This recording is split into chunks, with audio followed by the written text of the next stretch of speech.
Arturo Pittore here, but you can call me Art. This is Explorations in Art History, starring me. And the hand.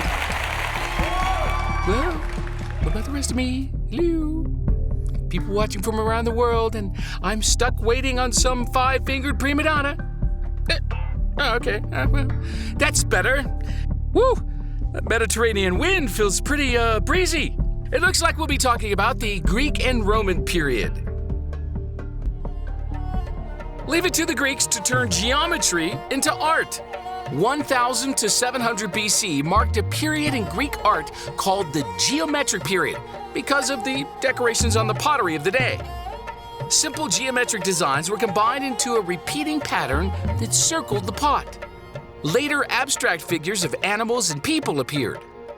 They used pots for storing wine and oil, for eating and drinking, as prizes at athletic games, and even as burial markers. Start as a tot, end as a pot. Hey, it was a joke. Let me out. You guys? Here. Guys. In the Archaic period, their art began to move toward more realistic portrayals of the figure. From the Egyptians, Greeks learned the trick of adding hair down the back of their marble statues to give strength to the neck area, and spreading the stance of the legs to give a statue stability. Ow! Too much stability!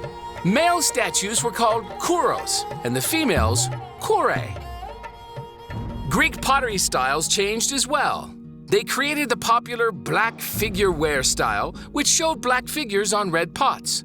And then they reversed the formula into another popular style called red figure ware, showing red figures against a black background. Red figure or black? Which one makes me look thinner? Greece, however, wasn't one big happy country at the time. Instead, they had several Greek city-states.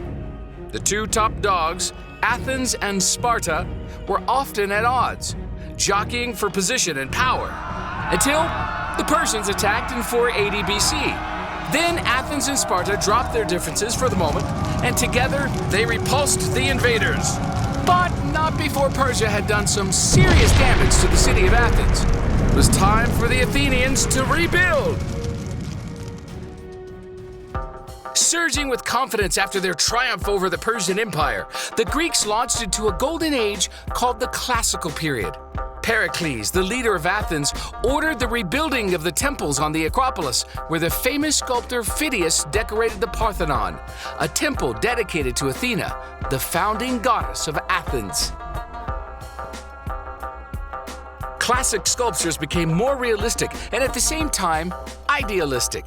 Sculptors like Polykleitos searched for the mathematically perfect proportions of human beauty. Poses became more natural by using principles like contrapposto, a pose that gave an elegant balance to the figure by shifting the angles of the shoulders to the pelvis. Using the ratio of the size of the head to the body, Greek artists discovered that the average male or female has a proportional height of 6.5 to 7 heads. By increasing the size of the body to the head, they discovered a more visually appealing proportion.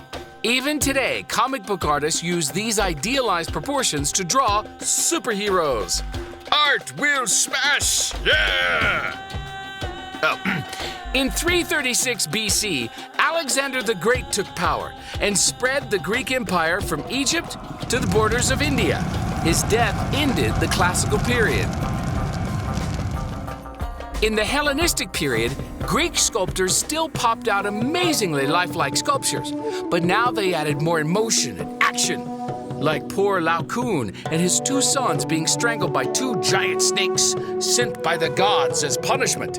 The sculptor Praxiteles broke the long Greek tradition of portraying male subjects in the nude and the females clothed with his Aphrodite of Knidos, which became the first nude woman. More Roman copies were made of this Greek sculpture than any other. The idea of empire appealed to the Romans too, and in 214 BC, they took control of Greece. The Romans loved Greek culture. They copied Greek statues, paintings, and architecture. They even adopted the Greek gods, though they renamed them all. Zeus, meet Jupiter. Poseidon, meet Neptune. Aphrodite, meet Venus. The Romans, though, were much more interested in portraiture of real people. Instead of seeking the ideal, they sought for a true likeness of their subject. Warts and all.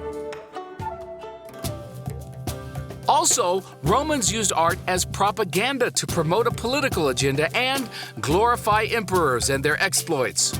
Emperor Augustus had himself portrayed as a strong young military leader in his warrior's breastplate, even though he was much older at the time. Kind of like some people's Facebook picture.